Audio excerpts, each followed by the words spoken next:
We live with the assumption that our minds are impenetrable. Intelligence and independent thought feel like shields that protect us from outside influence. This sense of individual invulnerability acts as a blind spot, obscuring the vulnerabilities of our own psychology. The concept of the individual is a recent evolutionary development, a thin layer of programming that sits atop older collective instincts. Beneath that layer, our biology remains that of a horde animal. Sigmund Freud recognized this a century ago, noting that our social wiring often overrides our personal logic. Systematic behavioral science targets this biological wiring, using specific protocols to bypass the individual layer of the mind. The certainty of your own immunity provides the psychological opening required for these techniques to take hold. Freud defined a mechanism called the ego ideal.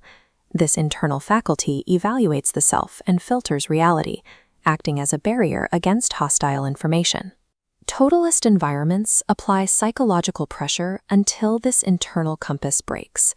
Once removed, an external figure, the leader, takes its place. When this external figure occupies the command center of the mind, independent, critical reasoning stops. Personal reality testing fails. The leader's dictates register as objective truth.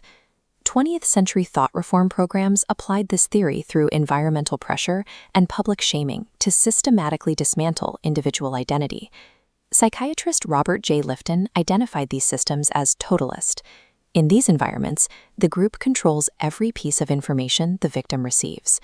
Thought reform succeeds by displacing the victim's conscience and inserting the leader's will into that space. With the critical faculty silenced, the individual is submerged into the isolated group. This environment triggers emotional contagion. Primal states, like devotion to the group or hatred of outsiders, saturate a group with the speed of a biological virus. Crowds follow a specific mechanic.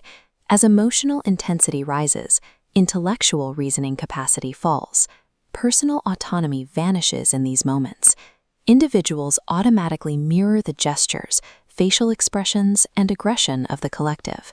The victim ceases to think as a self-directed human and instead reacts as a synchronized part of a larger organism.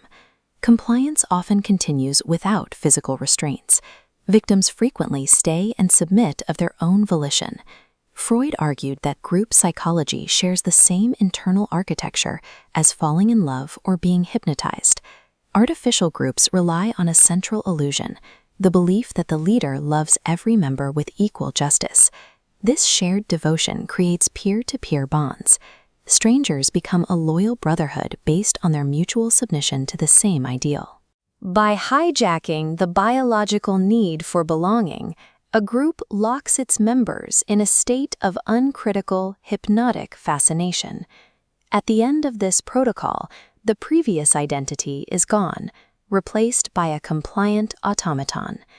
The victim trades personal autonomy for the biological safety of the horde, surrendering their identity to the collective drive. Self-erasure relies on the manipulation of basic human needs.